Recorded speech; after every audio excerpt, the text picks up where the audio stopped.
Hello students, उम्मीद करता हूँ आप सब लोग खैरियत से होंगे। और जैसा कि आज हमारा टॉपिक है सीएसएस यूनिट्स। सीएसएस यूनिट्स क्या होते हैं आपको मैं समझाता हूँ। टाइम वेस्ट किए बगैर हम राइट क्लिक करते हैं, न्यू पे जाते हैं, एक फोल्डर क्रिएट करते हैं, इसका नाम हम रख लेते हैं सीएसएस यूनिट्स।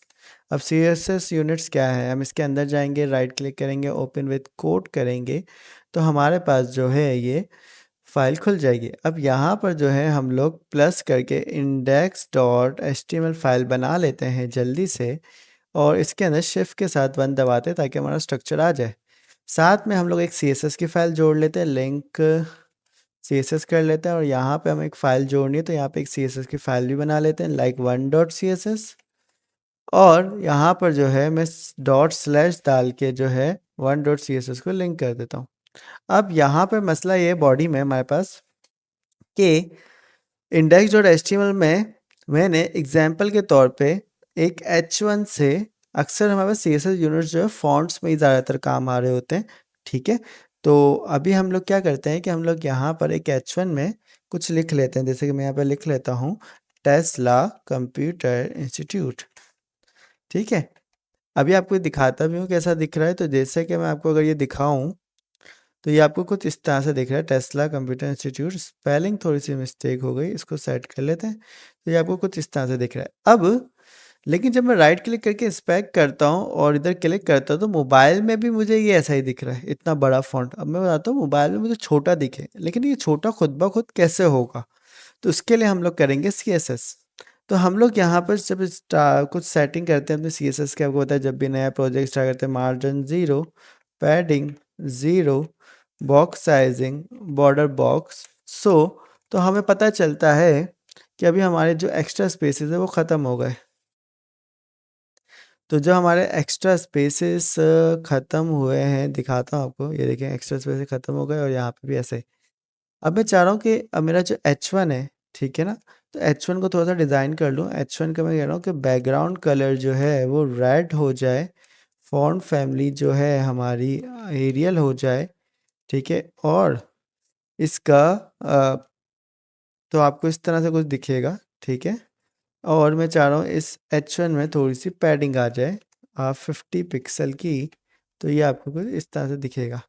अब ये देखिए मोबाइल पे आपको दिखाते हैं, मोबाइल पे ऐसा दिख रहा है, लेकिन मैं चाह रहा हूँ मोबाइल पे छोटा हो जाए टेक्स्ट, कैसे होगा।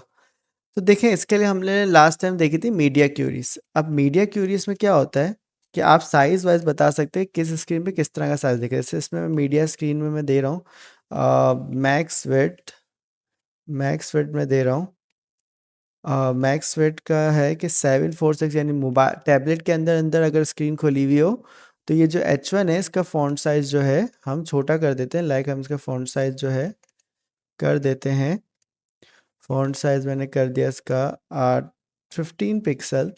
तो क्या होगा कि छोटा हो जाएगा। देखिए अभी तो सही है, जैसे छोटी स्क्रीन होगी तो 15 पिक्सल, लेकिन अभी नहीं हुआ। इसको हम चेक करते हैं, हमने यहाँ पे पिक्सल नहीं लिखा, ठीक है, स्क्रीन का साइज़। तो देखिए छोटी स्क्रीन में इतना हो रहा है, बड़ी स्क्रीन पे ये।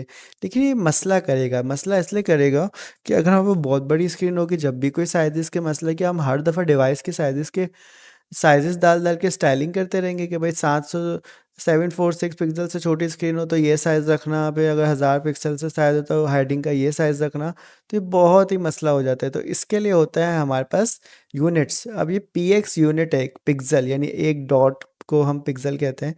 तो अब इसकी जगह हम फ़ॉन्ट के लिए यूज़ करते हैं HTML टैग। HTML मतलब ये हमारा HTML क्या है, पेरेंट है। ये देखो HTML के अंदर, HTML टैग के अंदर हमारा हेड और बॉडी आता है ना, HTML सबका पेरेंट है। तो इस HTML टैग में मैं आता हूँ और यहाँ पर जो है ना मैं देता हूँ फ़ॉन्ट साइज़, ठीक है। और इस फ़ॉन्ट साइज़ को मैं दे देता हूँ यहाँ पे 10 पिक्सल। अब 10 पिक्सल जो है ये पेरेंट साइज़ है कि भाई नॉर्मली हर चीज़ का साइज़ 10 पिक्सल होना चाहिए। अब हम लोग रैम यूज़ करेंगे, 1 REM। रैम क्या करेगा, अब एक रैम जो है वो 10 पिक्सल के बराबर है। क्यों? क्योंकि मैंने सबके पेरेंट का फ़ॉन्ट साइज़ 10 पिक्सल रख दिया। अगर मैं 20 पिक्सल रखता तो एक रैम 10 पिक्सल के बराबर होता। तो अगर मैं यहाँ पे साइज़ दूँ H1 का, तो मैं H1 का यहाँ पे साइज़ दे रहा हूँ, फ़ॉन्ट साइज़, ठीक है। मैं यहाँ पे दे रहा हूँ 1 रैम, ठीक है। अब 1 रैम से क्या मुराद है कि इसका ऑटोमेटिक जो साइज़ है वो 10 पिक्सल हो जाएगा। आप ये देखें, क्यों? क्योंकि अब ये अपने पेरेंट को फ़ॉलो करेगा, ठीक है? और इसी तरह से जब मैं H1 की बात मोबाइल की बात कर रहा हूँ, मैं यहाँ पे दे दूँगा 2 रैम, सही है? या यहाँ पे 2 रैम दे देता हूँ कि जब बड़ी स्क्रीन हो तो 2 रैम हो और जब छोटी स्क्रीन हो तो 1 रैम हो, यानी 10 पिक्सल हो और जब बड़ी स्क्रीन हो तो डबल हो, ठीक है? तो अब ये देखिए बड़ी स्क्रीन पे हमें इस तरह से 20 पिक्सल दिख रहा है और छोटी स्क्रीन पे 10 पिक्सल। तो इससे फ़ायदा ये होगा कि हम लोग के जो साइज़ेज़ हैं वो खुद ब खुद जो है छोटे-बड़े होते रहेंगे रैम की मदद से, ठीक है? और अक्सर आपको जो प्रोफ़ेशनल लेवल पर कोडिंग कर रहे होते हैं वो रैम की मदद से कर रहे होते हैं, क्योंकि उनको फिर बार-बार साइज़ बताना नहीं पड़ रहा होता कि 50 पिक्सल रख लो, 40 पिक्सल रख लो, फिर बड़ी स्क्रीन हो रही है तो फिर मसला हो रहा है। तो जो एक दफ़ा एचटीएमएल के ऊपर साइज़ दे देते हैं उसी हिसाब से रैम के हिसाब से चीज़ों को ये सेट करते रहते हैं।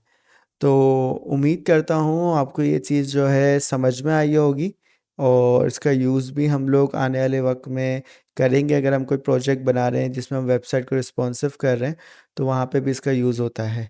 तो उम्मीद करता हूँ आपको ये वीडियो पसंद आई होगी। अगर पसंद आई हो तो ज़रूर लाइक, सब्सक्राइब और शेयर करें। मिलते हैं नेक्स्ट वीडियो में, जब तक अपना ख़्याल रखें।